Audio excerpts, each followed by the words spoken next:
Setelah kami mengarungi padang pasir dan sampai ke tempat di mana para peziarah harus mengenakan jubah putih, Khidir AS datang menghampiri kami. Kami mengucapkan salam kepadanya dan Khidir membalas salam kami. Kami sangat gembira dan berkata, Alhamdulillah, sesungguhnya perjalanan kita telah diridai Allah, dan yang mencari telah mendapatkan yang dicari, karena bukankah manusia suci sendiri telah datang untuk menyambut kita. Tapi, saat itu juga berserulah sebuah suara di dalam diri kami, kalian pendusta dan berpura-pura. Demikianlah kata-kata dan janji kalian dahulu. Kalian lupa padaku dan memuliakan yang lain. Binasalah kalian, aku tidak akan membuat perdamaian dengan kalian sebelum nyawa kalian kucabut sebagai pembalasan dan sebelum darah kalian kutumpahkan dengan pedang kemurkaan. Manusia-manusia yang engkau saksikan terkapar di sini, semuanya adalah korban dari pembalasan itu. Wahai Ibrahim, berhati-hatilah engkau. Engkau pun mempunyai ambisi yang sama. Berhati-hatilah atau menyingkirlah jauh-jauh. Aku sangat senang mendengar kisah itu. Aku bertanya kepadanya, tetapi mengapa engkau tidak ikut dibinasakan? Kepadaku dikatakan, sahabat-sahabatmu telah matang sedang engkau masih mentah. Biarlah engkau hidup beberapa saat lagi dan segera akan menjadi matang. Setelah matang engkau pun akan menyusul mereka. Setelah berkata demikian ia pun menghembuskan nafasnya yang terakhir. 14 tahun lamanya Ibrahim mengarungi padang pasir, dan selama itu pula ia selalu berdoa dan merendahkan diri kepada Allah.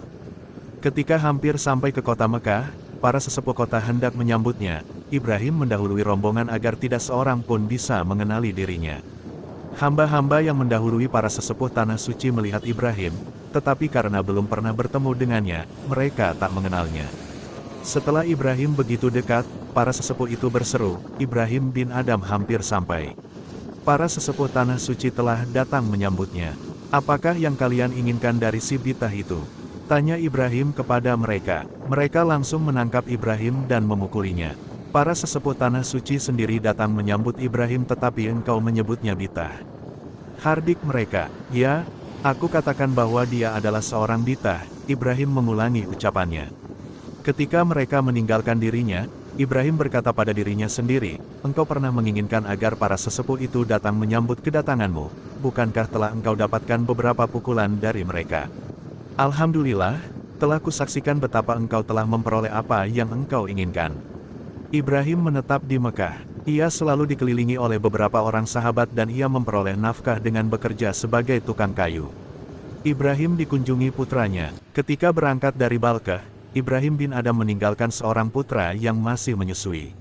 Suatu hari, setelah si putra telah dewasa, ia menanyakan perihal ayahnya kepada ibunya.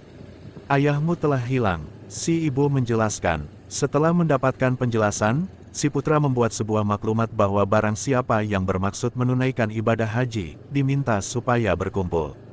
4.000 orang datang memenuhi panggilan ini.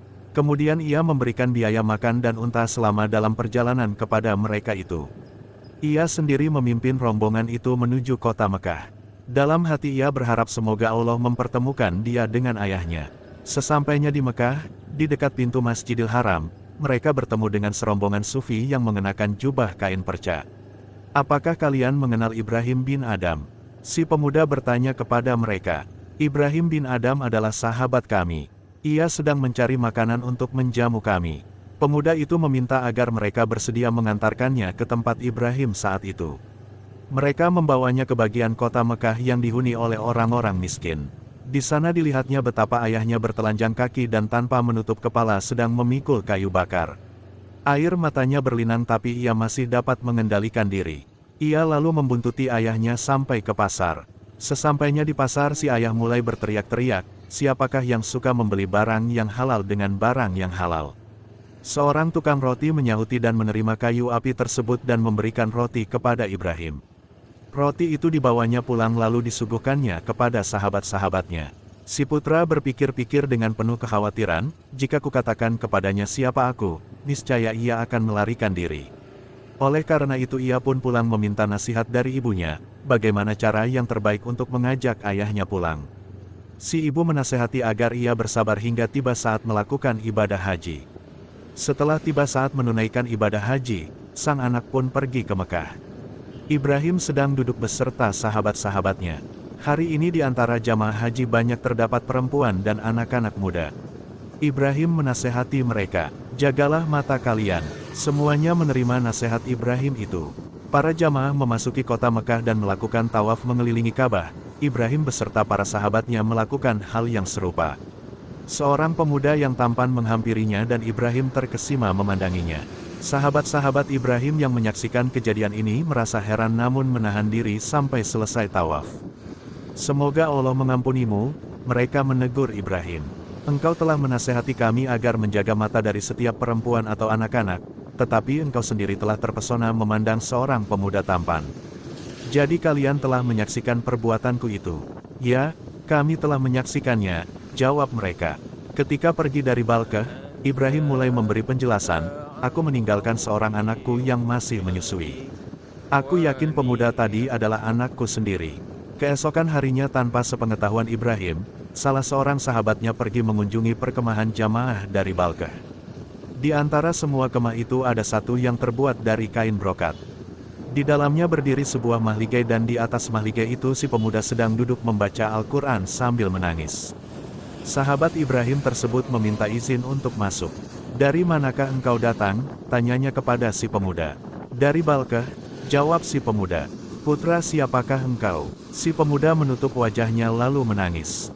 "Sampai kemarin aku belum pernah menatap wajah ayahku," katanya sambil memindahkan Al-Quran yang sedang dibacanya tadi. "Walaupun demikian, aku belum merasa pasti apakah ia ayahku atau bukan. Aku khawatir jika kukatakan kepadanya siapa aku sebenarnya, ia akan menghindarkan diri kembali dari kami.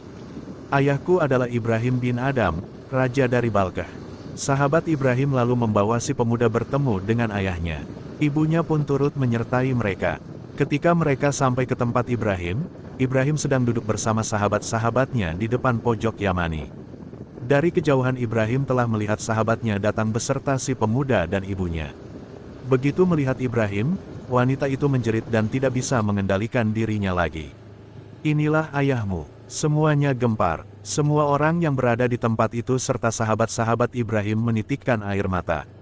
Begitu si pemuda bisa menguasai diri, ia segera mengucapkan salam kepada ayahnya. Ibrahim menjawab salam anaknya kemudian memeluknya. "Agama apakah yang engkau anut?" tanya Ibrahim kepada anaknya. "Agama Islam." "Alhamdulillah," ucap Ibrahim. "Bisakah engkau membaca Al-Quran?" "Ya," jawab anaknya. "Alhamdulillah. Apakah engkau sudah mendalami agama ini?" "Sudah." Setelah itu Ibrahim hendak pergi tetapi anaknya tidak mau melepaskannya. Ibunya meraung keras-keras. Ibrahim menengadahkan kepalanya dan berseru, "Ya Allah, selamatkanlah diriku ini." Seketika itu juga anaknya yang sedang berada dalam pelukannya menemui ajal. "Apakah yang terjadi Ibrahim?" Sahabat-sahabatnya bertanya. Ketika aku merangkulnya, Ibrahim menerangkan, "Timbul rasa cintaku kepada anakku dan sebuah suara berseru kepadaku, 'Engkau mengatakan bahwa engkau mencintai aku, tetapi nyatanya engkau mencintai seorang lain di samping aku. Engkau telah menasehati sahabat-sahabatmu agar mereka tidak memandang wanita dan anak-anak, tetapi hatimu sendiri lebih tertarik kepada wanita dan pemuda itu.' Mendengar kata-kata itu aku pun berdoa, 'Ya Allah yang Maha Besar, selamatkanlah diriku ini. Anak ini akan merenggut seluruh perhatianku sehingga aku tidak bisa mencintaimu lagi. Cabutlah nyawa anakku atau cabutlah nyawaku sendiri.' Dan kematian anakku itu merupakan jawaban terhadap doaku.